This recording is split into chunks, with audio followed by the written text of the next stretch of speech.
The Science of Meditation. Chapter 15. Religion and Philosophy.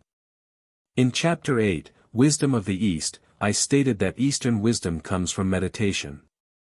The reason for this is that most Eastern sages have been masters of meditation, who often achieved enlightenment through meditation. Furthermore, many Eastern religions have inherited this tradition, to the extent that some sects even emphasize just sitting as the essence of their spiritual practice. Nevertheless, these facts may give people the misleading impressions that meditation was invented in the East, or that meditation is exclusive to Eastern religions, neither of which is the case. For example, there are numerous references to meditation in the Old Testament, if not exactly by that name.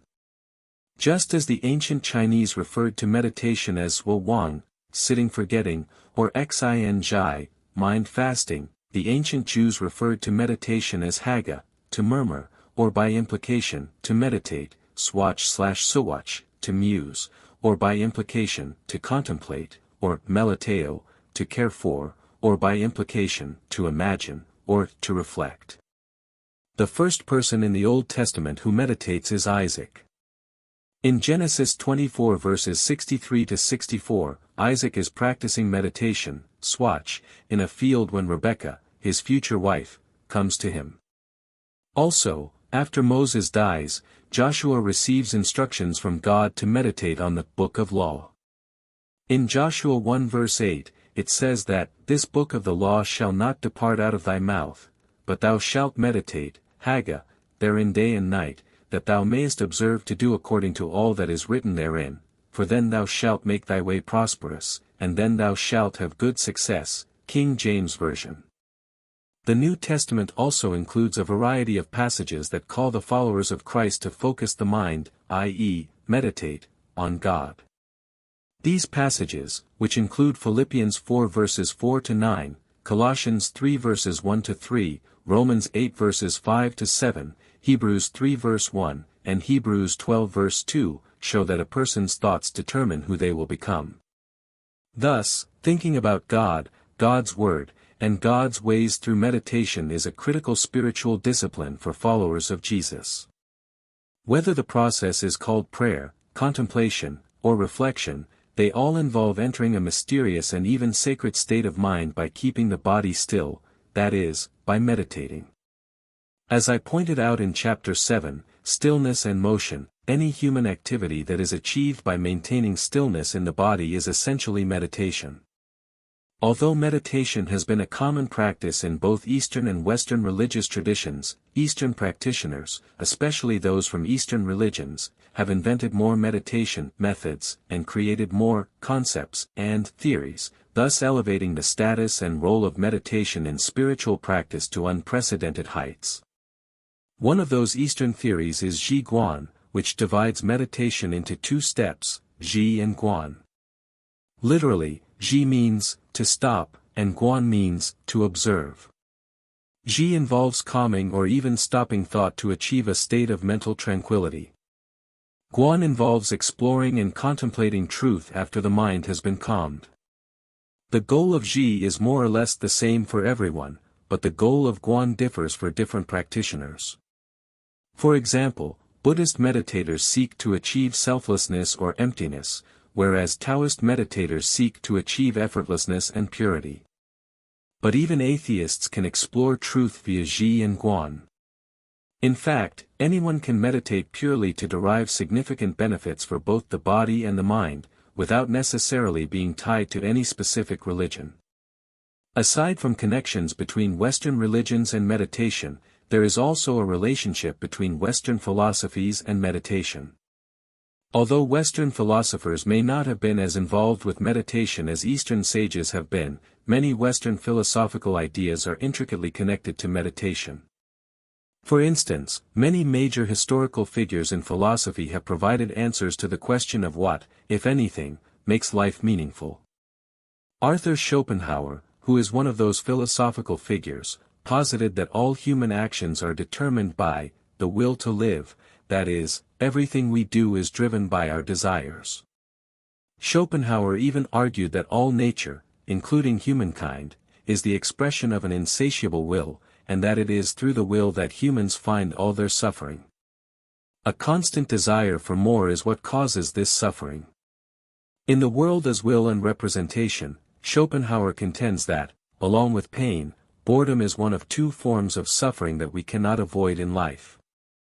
In other words, life swings like a pendulum backward and forward between pain and boredom.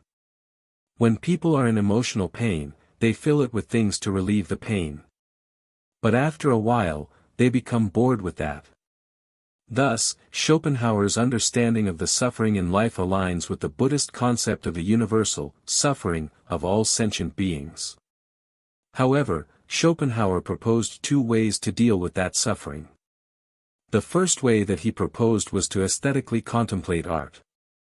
In Chapter 14, The Art of Meditation, I stated that artistic works have a distancing effect, allowing viewers to temporarily break free from the control of desires and directly enter the so-called world of ideas, thereby achieving a transcendent state and inner peace. However, aesthetic contemplation can only provide temporary tranquility. Once one leaves the theater or art gallery or museum, one will soon be entangled once again in worldly distractions, returning to the swinging pendulum of pain and boredom. So, is there a more profound solution to this dilemma? Schopenhauer offered another more thorough method than aesthetic appreciation, namely, asceticism, which is similar to Buddhist teachings. If one recognizes people's essence as the will to live, and understands that human suffering originates from the will, which is engraved in their genes, then resisting one's will would be futile. Fortunately, the will to live cannot control people's actions directly, but does so indirectly through desires. That implies that to liberate oneself from the torment of the will, one must eliminate all desire, cutting off the intermediary link between one's will and one's actions. But how does desire relate to meditation? We know that meditation involves maintaining consciousness, while allowing the body to enter a sleep-like state. During that process, the sensory nerves gradually shut down as the body enters sleep. If, like ancient thinkers, we believe that all desires come from the senses, when hearing, seeing, smelling, tasting, and touching are shut down one by one, all desires will disappear with them. While this simplistic and straightforward view may differ from modern biology's explanations of desire, meditation undeniably reduces desire, thereby bringing inner peace, clarity of thought, and spiritual fulfillment. It is evident that Schopenhauer's proposal of asceticism is a purely rational solution to human suffering, relying entirely on reason and self-control to combat desires. Meditation, on the other hand, ingeniously sidesteps this direct confrontation with desires. By inducing the body into a sleep-like state and gradually shutting down sensory nerves, meditation naturally dissolves desires from within. As Sun Tzu said in The Art of War, the greatest victory is that which requires no battle. Another significant question in Western philosophy is how to conceive of death. Socrates proved through various arguments that the soul is immortal, meaning that it does not perish with the death of the body. But, more importantly, Socrates embodied the unity of knowledge and action, consistency in words and deeds, and teaching through personal example. Due to his firm belief in the immortality of the soul, Socrates did not fear death. Even in the last moments of his life, he engaged in philosophical conversations with his students, maintaining a light-hearted demeanor. Socrates told his students that death signifies the separation of the soul from the body, and since the soul is immortal, the death of the body might not be a bad thing for a philosopher. The union of the soul and the body, especially the desires of the body, binds the soul, subjecting it to the distortions imposed by the senses on the essence of things. Therefore, the process of acquiring rational knowledge involves striving to free oneself from the interference of the body while seeking pure truths. In Plato's Phaedo, Socrates says, "The true philosopher does nothing but practice dying and being dead." So, what is the connection between death and meditation? As I mentioned in Chapter 11, Human Hibernation, one maintains stillness in the body during meditation, so that the body's built-in sensors cannot detect any muscle movement. With enough time and practice, the brain, or more accurately, the unconscious brain, mistakenly believes that one has fallen asleep. Then it will gradually shut down both the motor and sensory nerves, inhibiting the sympathetic nerves while stimulating the parasympathetic nerves. That ultimately leads one's body into a completely relaxed state of sleep. At that point, if one continues to maintain stillness, the unconscious brain will mistakenly believe that one has entered an even more extreme dormant state. Then it will activate the hibernation genes that have been dormant for millions of years. That process further lowers vital signs such as respiration, body temperature, heart rate, and metabolic rate to extremely low levels, even approaching a state of shock or death. Thus, it is not difficult to understand why people often equate nirvana with rebirth. The biological essence of nirvana is a near-death experience, a sensation of regaining life after approaching death. Perhaps, that is what the philosopher Martin Heidegger referred to as being towards death. In Being and Time, he wrote, "If I take death into my life, acknowledge it, and face it squarely, I will free myself from the anxiety of death and the pettiness of life, and only then will I be free to become myself." Perhaps, that thought aligns with Friedrich Nietzsche's statement that what does not kill us makes us stronger. In any case, it is not difficult to comprehend why Buddhist monks can face death calmly during their passing. They view death as an old friend because they observe and experience it up close in deep meditation every day. For them, death is an intimate companion. If true philosophers, in Socrates' sense, practice dying, then meditators truly practice dying. Imagine that death is your friend. When it finally comes to take you away, you won't panic or fear. Instead, you will follow it calmly because you know it is not taking you to some strange place, but bringing you, home, back to where life began.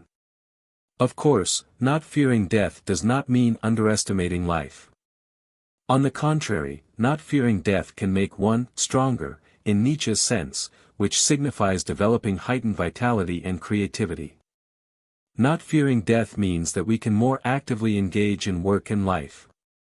In other words, Heidegger's being towards death is for the sake of being alive, not the other way around. Finally, consider once again the story of Socrates' death. The ancient Greek philosopher had the opportunity to escape this fate because his students could help him to escape from prison at any time.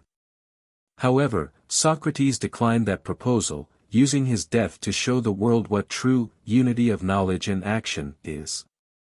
Yet, we can't help asking if Socrates' death was really necessary. Was it truly worth it to make a philosophical point?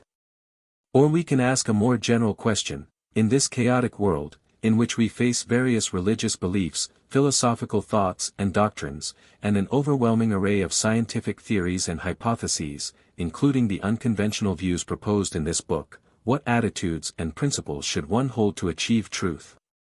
In other words, is there a possible absolute truth or eternal truth? And if such a truth exists, is it worth sacrificing one's life to defend it? In response to these questions, I would like to conclude with the words of the philosopher Bertrand Russell: "I would never die for my beliefs because I might be wrong."